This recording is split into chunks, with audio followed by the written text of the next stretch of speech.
সবার জন্য একটা মেসেজ থাকে। তো এই মেসেজটা যাতে সবার কাছে প্রপারলি পৌঁছায়, আমি চেষ্টা করি। আমি খুব ব্লেসড, সাংবাদিক ভাইরা আমাকে ভীষণ ভালোবাসে, ভীষণ আদর করে। আমার এটাই ভালো লাগে আসলে। আচ্ছা আপু, আপনি ওই সুকণ্ঠী গায়িকা, সুপ্রতিষ্ঠিত, তার সত্ত্বেও আপনার প্লেব্যাক কেন? আমি মনে করি যে প্লেব্যাকের হয়তো আমার গাওয়ার সময় এখনো হয়ে ওঠেনি, কারণ সবারই তো একটা নির্দিষ্ট কোটা থাকে জীবনে।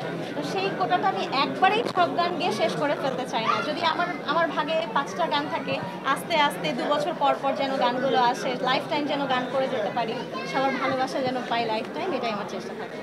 ঘুরে ফিরে আমরা দু একজন গায়িকাকেই সিনেমাতে গান গাইতে দেখি এবং গানগুলো জনপ্রিয় হয়। সেই জন্য কি তারা বারবারই সিনেমায় প্লেব্যাক করছেন, না তারা কোনো সিন্ডিকেট মেনটেন করছেন? আমি আসলে সিন্ডিকেট বলবো না, এমনিতেই আমাদের দেশে সিনেমা অনেক কম হচ্ছে।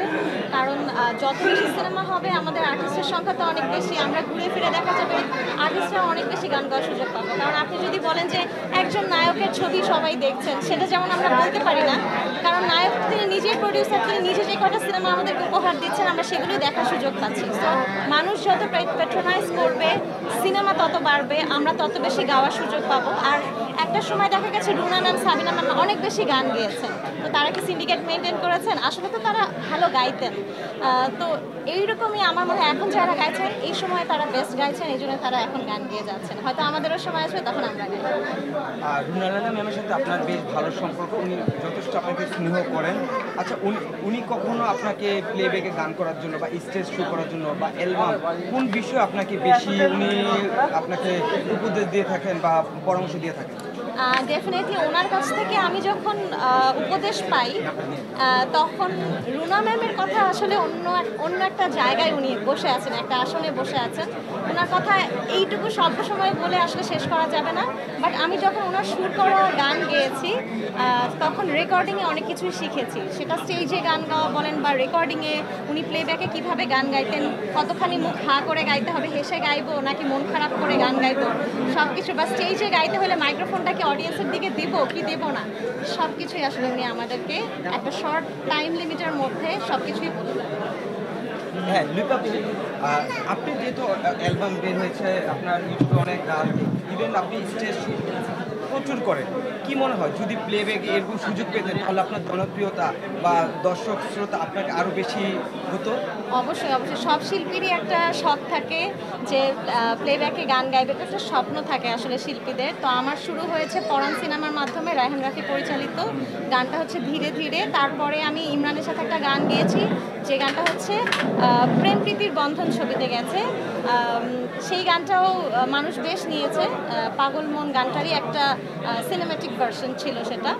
আর আশা করি যে এরকম আস্তে আস্তে হয়তো বা ছোট ছোট করে হাঁটি হাঁটি পা করে সামনের দিকে এগোবো। তবে অবশ্যই যদি আমাকে নিয়ে প্রডিউসাররা ভাবেন, সঙ্গীত পরিচালকরা ভাবেন, তাহলে যত বেশি সিনেমার গান আসবে মানুষের হৃদয়ের কাছে তো তত বেশিই পৌঁছাতে পারবে। সেটাই। কেমন প্রস্তাব পান? সিনেমার গান একটু কম প্রস্তাব পাই। আমি জানি না এটার কারণ হচ্ছে, এটার টেকনোলজিও আমি জানি না, এটার কারণও আমি জানি না আসলে।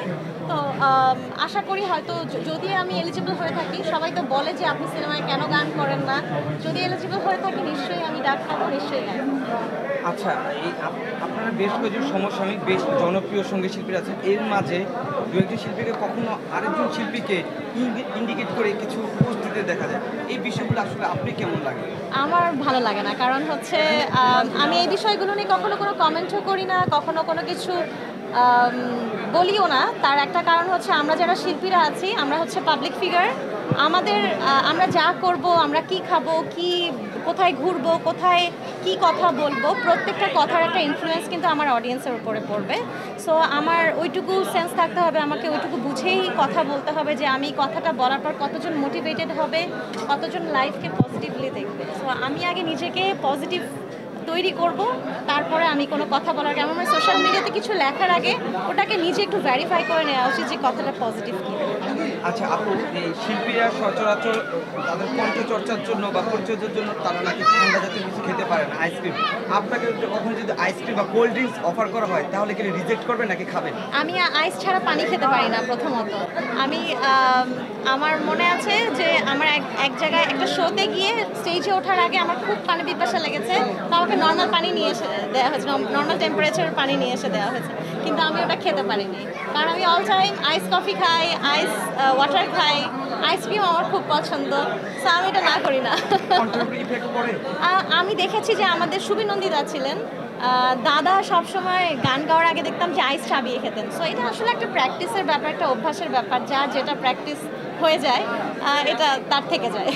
আপু সর্বশেষ আপনার কণ্ঠে একটা গান শুনতে চাই, জেন্টলম্যান প্লিজ। তোমায় দেখে মনের ভেতর জাগলো ইমোশন, আমি প্রেমে পড়ে গেছি ওগো গো জেন্টলম্যান, মনেতে প্রেমের বাতি জ্বলছে দিবারাতি, পরাণ চড়ে উঠেছে তুফান, আমি প্রেমে পড়ে গেছি ওগো গো gentleman. Thank you so much. Thank thank you. You আপু, আবারও হ্যাপি